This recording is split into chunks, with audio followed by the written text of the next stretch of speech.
নির্বাচনে জয়ের পর কানাডা ও মেক্সিকোর উপর অতিরিক্ত 25% শুল্ক আরোপ করা হবে বলে ঘোষণা দেন নবনির্বাচিত মার্কিন প্রেসিডেন্ট ডোনাল্ড ট্রাম্প। এমন ঘোষণার পর আন্তর্জাতিক গণমাধ্যমে কানাডার রাজনীতিবিদ ও ব্যবসায়ীদের হতাশার কথা উঠে আসে। সম্প্রতি ট্রাম্পের সঙ্গে বৈঠকেও কানাডার প্রধানমন্ত্রী জাস্টিন ট্রুডো এই হতাশার কথা জানান। বলেন, কানাডার উপর যদি যুক্তরাষ্ট্র 25% শুল্ক আরোপ করে তাহলে দেশের অর্থনীতি চরম ক্ষতির মুখে পড়বে। অতিরিক্ত শুল্ক ছাড়াও অভিবাসন নীতির কড়াকড়ি অটোয়ার অর্থনীতিতে উল্লেখযোগ্য প্রভাব ফেলবে বলে শঙ্কা প্রকাশ করেন কানাডার প্রধানমন্ত্রী।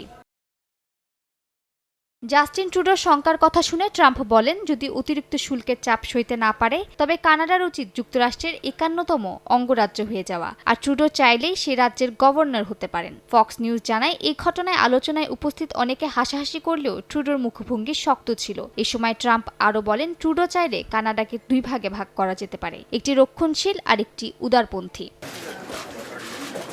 পুরো আলোচনা জুড়েই ট্রাম্প কানাডার প্রতি কঠোর ও স্পষ্টভাষী ছিলেন বলে জানায় ফক্স নিউজ। এ নিয়ে সামাজিক যোগাযোগ মাধ্যমে কানাডার পতাকার সঙ্গে একটি ছবি প্রকাশ করেন ট্রাম্প। তবে কানাডার এক মন্ত্রী জানান, ডোনাল্ড ট্রাম্প মজার ছলে আলোচনায় এই মন্তব্য করেছিলেন।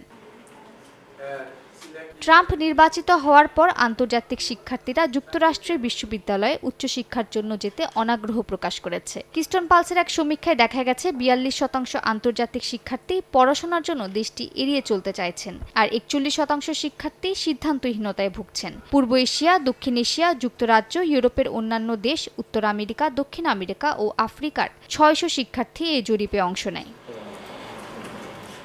মালিহা সুরওয়ার্দী, সময় সংবাদ।